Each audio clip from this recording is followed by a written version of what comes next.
Okay, so you asked me, what the heck? I should probably finish doing this. Oh, I forgot to do our intro. Yeah. Hey. Hey, I'm Melissa. I'm Jam. And I'm a chemist. And I'm not. And welcome to Chemistry for Your Life, The podcast that helps you understand the chemistry of your everyday life. Okay, Jam. Last week, you asked me the question that we've all been wondering that's on everyone's minds is what the heck is DEET? Yes. And how does it work? And why is it on all these bottles? Yeah. And is it even important? Seems like it probably is, but who knows? Okay, well, here we go. DEET is just your standard organic compound. It's just like a type of chemical molecule situation. Any person who's taken organic chemistry could draw the structure, has seen structures like it, can probably give it its like official name and do reactions with it. It's just like a simple little organic chemistry compound. I'm going to show you a picture of it. Okay. It is. Here we go. I have to share my screen with you. Right there. Do you see it? Yes. Yes, I do. It's got a ring that's known as a benzene ring. It's a 6-membered carbon ring that's really stable. And it's got a carbon sticking out from one side. And then on the other side, it's got a structure that's known as an amide, carbonyl group, and then a nitrogen.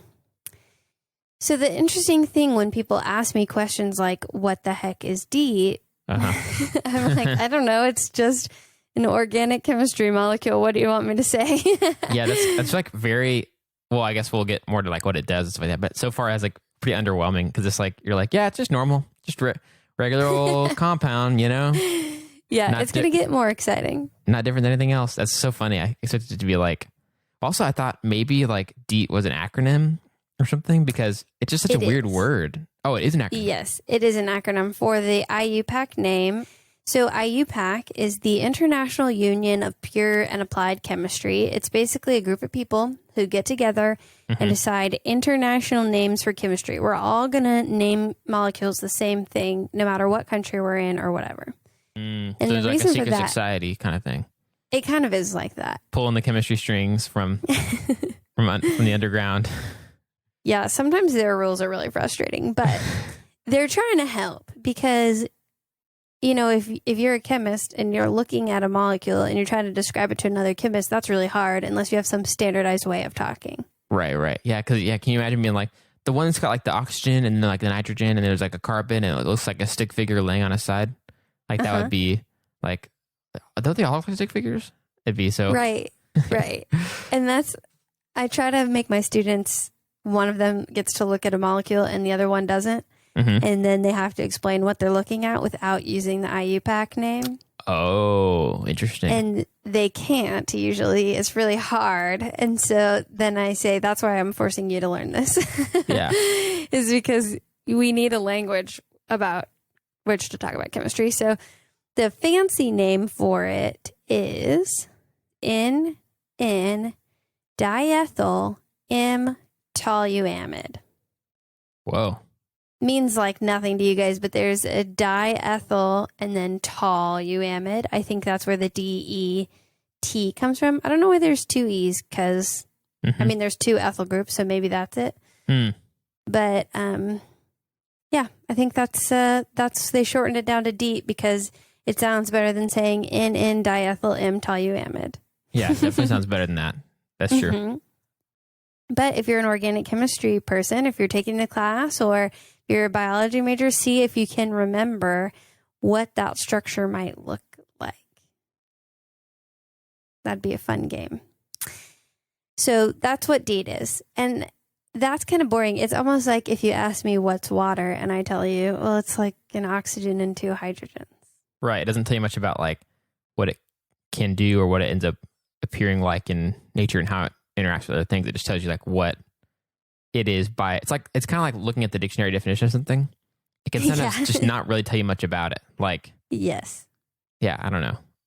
I can think of an example of a word like that, but that seems like it's similar. That's my immediate thought when people ask me, what is this thing? And I just think it's a molecule. I don't know what to tell you. Yeah. But I do know what to tell you because I did a lot of other research on it. First, DEET is not DDT. Do you know what DDT is? I do not know. Have you ever seen the images of kids playing in like clouds? I've said it like a lot. Have you ever seen the images of kids playing in clouds of insecticide coming out from trucks? Yeah, I totally have. Especially like, I remember my mom talking about doing that as a kid, but also in the Tree of Life, they do that. It's like one of my favorite movies. Right. Takes place in like the 50s or 60s, and they do that. Yes. So DEET is not that thing. Okay. It's not the DDT clouds behind trucks. DDT was great at killing insects, but it was bad because it was also accumulating in the environment. It was toxic. It was thinning eggshells and birds. So bird populations were dying. It was very bad. Yikes. And for a long time, I thought DEET and DDT were the same thing. They're not. So I had paired those two in my mind, and that's interesting that I had done that because it does seem like they were developed around the same time. The U.S. military during World War II and in the years after, just like in the first few years after World War II, was really working on developing products to help troops in insect-infected areas. And that was how these insecticides came to be, from the U.S. military in the mid-1940s. Then after the war ended, they tried to use those same products that they were using militarily to improve civilian life back at home. And DEET came out around that time. I think it was being used in the public for the first time in the 50s. I think it was made around 46 from what I remember. Wow. It keeps things away from you. It does a great job. Okay. There's a study in 2002 that tested DEET against some other more natural insect repellents, and DEET had a complete protection time, completely protected you for 301.5 minutes. Oh my gosh. Yes, and that was just a 23% DEET formula. Interesting. Is that like around what we have available to us, like as regular consumers, or what? I think so. Yeah, it's about that. Okay. Interesting. I didn't realize it was that effective. It's incredibly effective. They tested some other things. One was a soybean oil-based repellent, and that worked for about 95 minutes. And all the botanical repellents that they tested basically protected you for 20 minutes. Oh, wow. Dang. Yeah, that's not much. If you're going to be outside enough to like put on some sort of repellent, you're going to be outside for more than 20 minutes. Yes. And the last thing they tested was those wristbands that have repellent in them. They said those offered no protection at all. I believe it. I remember those. Man, it did not work. So DEET really does a really very good job of repelling insects. Wow. But they didn't know how DEET worked. A common theme. Yeah, so they just were like, this works. I wish we knew how, but wow, it works. 100%. So Dr. Christopher Potter, who worked on a study that we're going to talk about in a minute, was in an interview for Chemistry and Engineering News magazine, which is a really good magazine. He said that traditionally they would just screen thousands of chemicals and see which ones worked on repelling mosquitoes.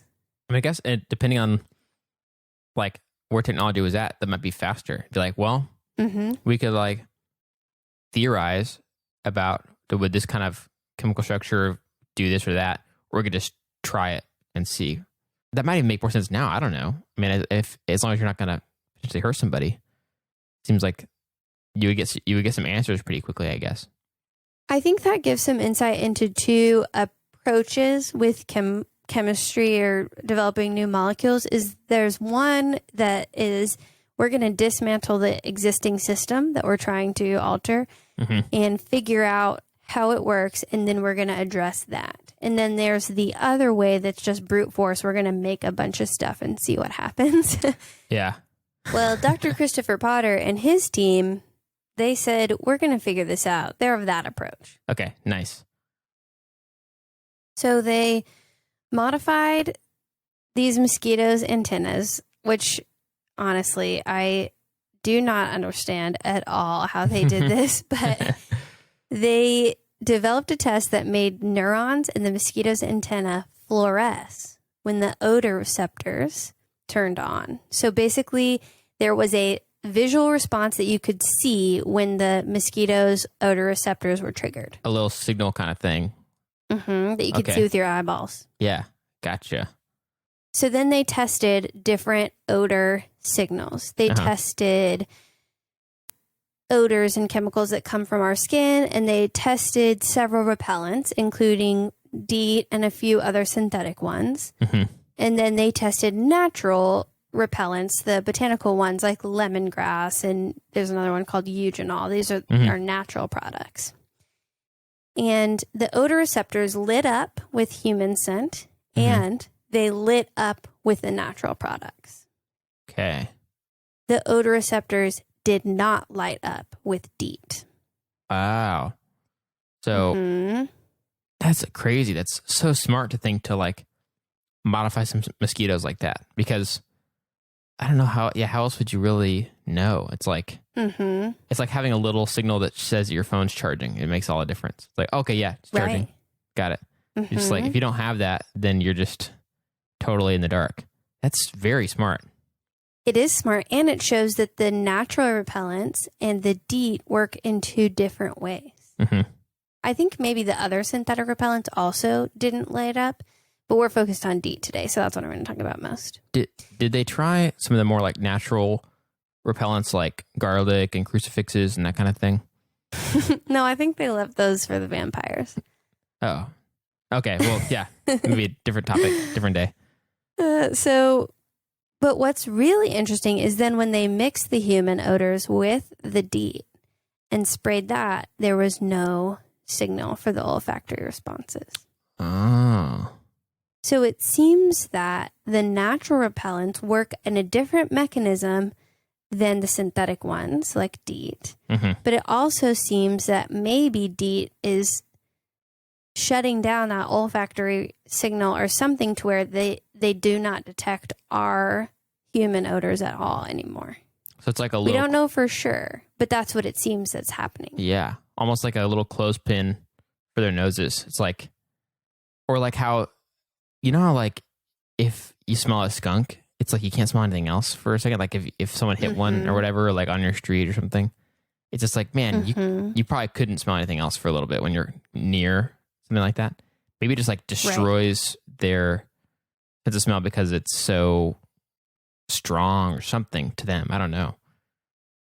Yeah, I think that could be it. They also found they used a photoionization detector, which basically lets you visualize what's becoming volatile or not. And it seemed that less human odorants were becoming volatile in the presence of DEET. So it could even be working another way. Somehow the DEET is keeping the olfactory signal from lighting up, but it's not triggering it itself or anything like that. Got it. So I it's think just keeping it from lighting up.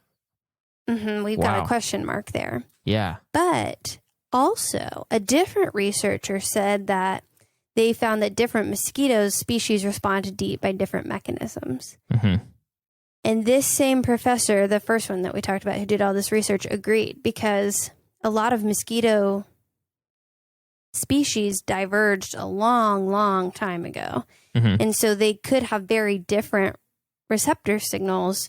They could have very different methods of detecting humans. There's lots of different things going on in different species of mosquitoes. So this was just one instance of testing specifically malaria mosquitoes, that a species that can transmit malaria. But that's just kind of a qualifier, you know? Right. This is one species that they found. Some people have found some other stuff, but I thought it was so interesting that they found the DEET kind of let there be less human smells, but also the DEET was not lighting up their olfactory signal at all.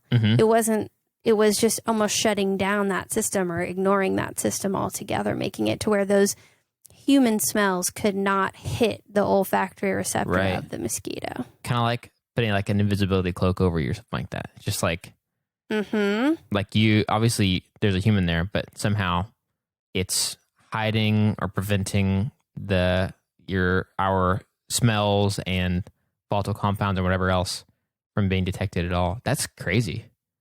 I know. And like, so that's DEET. is the CO2, that's not where they didn't detect the CO2 in the same place, do they? In their olfactory? No, I think the CO2 and the olfactory receptors were two different things. Okay. Or maybe there's different sites on the antenna that detect for one or the other. But in the previous studies, they would disable the CO2 receptors, but still have the olfactory response. So I think those are two different. Okay, got it. But like I said, there's tons of species of mosquitoes that probably all react a little bit differently. So I think we're just kind of scratching the surface of mosquito science and how they're attracted to humans and everything. But one thing that seems unequivocal is that DEET works. Yeah, so like they reverse engineered it by testing it with the malaria type, the mosquito, and modifying their antenna. That's what you're saying, right? Mm-hmm. But in practice, it's been proven to work, even if we don't know how, in every species. It's been proven to work in more than just that one species, right? I believe so. It Okay. seems to work with mosquitoes, period, but it's just by different mechanisms in Right. different species of mosquitoes, which makes Got sense it. because they probably have different mechanisms of finding humans in different species of mosquitoes. Got it. Dang, that's crazy. It really is so interesting.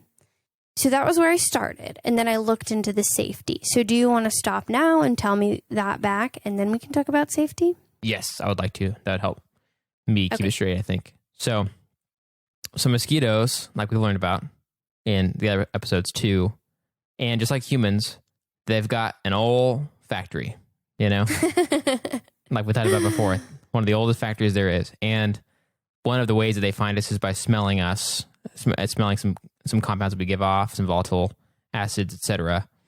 And so what they've been able to find out after the fact, they already realized that DEET, which is a seemingly not super special, super powered kind of compound, just is one of what's a chemical compound, right? Organic, and it's organic. Mm-hmm. Yes. That they found out that it keeps mosquitoes away and has an effect on them not really bothering humans when it's present. And only recently in this test that Christopher Plummer, but that's It's Dr. Christopher Potter. Christopher Plummer is pretty cool, but I think he's spent most of his time acting, not so much on the science. They only have recently discovered that at least in one type of mosquito, it seems like it's just somehow preventing their olfactory receptor, the equivalent of their nose kind of thing, from being able to detect the kinds of smells and stuff that they're looking for to find good sources of blood protein for reproduction in their eggs and stuff like that.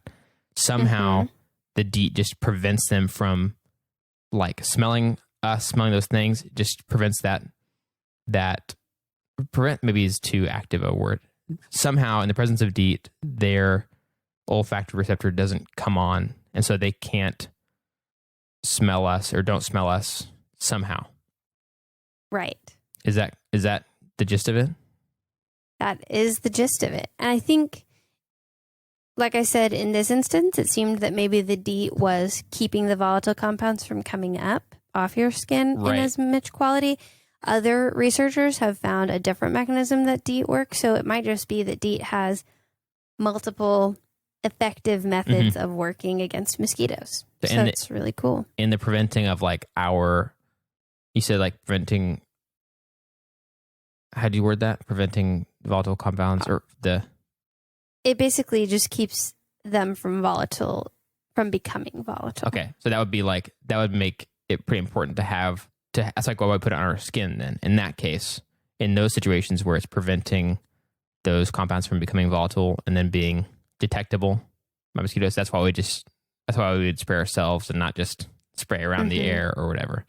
That probably is part of why those bracelets didn't really work. I'm wondering. Right. That's me totally speculating on someone else's research that I'm not an expert in. Breaking news. I wonder. You heard it here first. My roommate, whenever I say dumb things or make comments about shows, will always say, hot takes by Melissa. So you could do your hot takes by Melissa. There's this show I love called Time Crisis, and they talk about music and stuff, and one of the guys is pretty he's a little negative, I would say, but he's pretty opinionated, which I like. His name is Jake, and so they call it Jake's Takes. He'll say something like, ooh, I don't like this song. Or like, ooh, yikes, that's rough. And then it'll be like, they'll have a little pre-recorded thing that says just like, Jake's Takes. And it just like has a slam kind of sound, like almost like an earthquake at the same time. Oh, that's funny. Okay, well, let's talk about safety. Okay, sweet. The safety is going to be your same old chemistry story. In this case, it does not seem acutely toxic. It's ranked. There's a system of 4 different levels of from the EPA of what's safe and what's not safe, and they're second to last, so they're pretty fine. Okay. It's barely toxic, if toxic at all. And there has been some concern about its exposure to children, exposing DEET to children, and exposing pregnant women to DEET. But then some reviews that studied all the literature on the topic came back to say it doesn't seem like there's any conclusive findings. Okay. So the general consensus is that DEET is probably fine to use as instructed on the bottles that it comes in or whatever intermittently. I think it becomes more dangerous if you're using it constantly, day in, day out, whatever. But the way that it is instructed to be used on the bottle, it should be fine. We have no evidence that it's not. Nice. One source I saw said children under 2 years probably shouldn't be using it. Okay. So you can get baby special insect repellents. My personal opinion as a chemist is that I tend to try to put less things that are not naturally occurring in my body as much as possible. Right. I just reduce the amount of exposure I get to non-natural products. For me, this is not a big deal because I don't have much of a response to mosquitoes. They don't really bother me. So I would probably tend to use a natural one that gives a little less protection, if anything.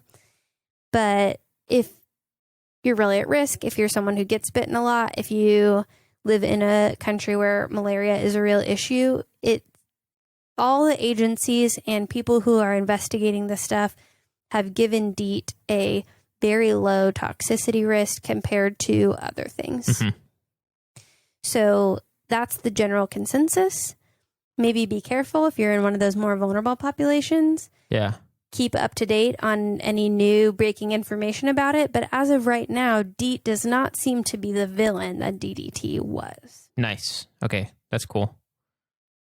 So it seems like everyone's okay with it being used, but you might just err on the side of caution, you know? And it makes sense for, like you said, kids under 2. Because even just like their skin can be really sensitive to like even just things that have a scent to them. Like a lot of times they just say like, hey, you probably should just use like no scent detergent and stuff like that, just because that can even be sensitive to them. So it might even be like, maybe it's not the fact that DEET is dangerous. It's just that it's a chemical type of thing that they haven't been around yet or whatever. Right. Well, and a lot of scents aren't regulated by the FDA. So if you can go scentless, it's generally better to do that. So just as a rule, there's not a lot of regulation on what things smell good and don't smell good. So or there's not a lot of regulation on the safety of things that smell good. So I recommend going scentless as often as possible in beauty products and stuff like that. Interesting. That being said, if somebody gives me a bottle of lotion that smells good, I'm going to use it. But there's just to be a fully informed consumer, there's not a lot of regulation on the scents that go into products. That makes a lot of sense. Oh no. I was about to say something about being scentless in Seattle, which is not really a pun, just that was a funny play on it. But I was like, oh my gosh, it's just so much more obvious one right in front of me. I have not really felt like I haven't had any scientific reasons to feel this way, but I just don't like bug spray. I don't like how it smells, and Yeah. I just feel when it's on my skin. And I think there's certainly situations where it's probably safer just to do it. Like I've been to several countries that have a high risk of malaria and had to take malaria prevention medication while I was there, and was directed by doctors to like use some sort of repellent has DEET in it. In those situations, I followed directions because it was like, okay, this is going to be like a 2-week trip. It seems like it's worth it just to be safe. But in the day in, day out, like Texas summer, I mean, I just don't like putting it on. And it reminds me so much of being a kid and having to like be told by my parents to like slather in sunscreen and insect repellent and running around riding bikes, sweating, and it makes me think like, maybe I'll just stay inside. If I've got to do that and if it's that bad, if there's that much sun and that many mosquitoes, then maybe I'll just stay inside. Yeah. I understand that. Yeah, I don't love that feeling, but it does seem like if you're willing to reapply a lot, those botanical repellents also do work if you want to go as natural as possible. That's true. I guess you could just keep it on hand and just apply every 20 minutes or whatever. Mm-hmm. Yeah. It said, let's see, they were lemongrass, I think, and eugenol were the two. Nice. Well, that's it. That's our what the heck is DEET and how does it work? Chemistry for Your Life episode. Nice. Next week, we're going to talk about what's new in the world of scientific research. So I'm just going to look at a lot of different articles of chemists developing new insect repellents and tell you what approaches they're taking, which is a little bit different than what we've done before, but I think it'll be fun and interesting. So it'd be kind of like, what are some new things they're trying? Different ways of repelling mosquitoes and stuff. Okay. Yeah. Awesome. That sounds cool. I think it'll be fun. Sweet. Is it time to talk about our weeks? I think so. Awesome. There's one thing that I know that you've been excited about that maybe you should just go first. Okay, I'll go first. So you guys know, we've talked about before, I am an old school Apple product user. I try to not spend money and make things last as long as possible. But Rona has different ideas for technology. And I have had the same computer for 11 years. It got me through my undergrad degree, my first graduate degree, internship, this degree. It took us through a whole year of Chemistry for Your Life. And it could not handle the demands of remote learning. It just would get really hot on my lap and burn my legs. I had to put a cool pack from the freezer underneath it. Mm-hmm. Oh my gosh, yeah. It just couldn't be running all the things I needed it to be running constantly, all work days, every day. So I thankfully had a scholarship from the university, and I was able to use that to get a brand new computer. Nice. Yeah, dude, that's so awesome. What a great feeling that is. Especially like, it's nice whenever you wait a long time to update, like you've been able to. It makes it even sweeter when you do, because like you just jumped 10 years of computer like updates, basically. Like, oh yeah, I earned this update. It's like when you take a shower after a hard workout. Yeah. This is the shower after my 11-year workout. So it makes recording easier. I'm not scared we're going to shut down midway through. That has happened while we were recording. My computer just stopped recording. Yeah, dude, yeah. That was scary. During a class, it just shut down multiple times while I was teaching. Crazy stuff is happening. So now I have a very reliable new computer. I was kind of sad to see the other one go, but I'm very happy now to be working on a computer that's quick and takes care of all my stuff, and I don't have to worry that it's going to just randomly shut down on me. So here's to another 11 years with this computer. Dude, awesome. I'm excited for you. I love that. I was like very, very pumped that you were doing that. I knew it was like, you probably would have done it sooner if you could have. Definitely not always a fun move to have to make, but once you do, it's so exciting and so enjoyable to be like, get to use a new thing and get to put it to work and use it every day on stuff that you care about doing. So that's awesome. It really is so awesome. I'm pretty excited.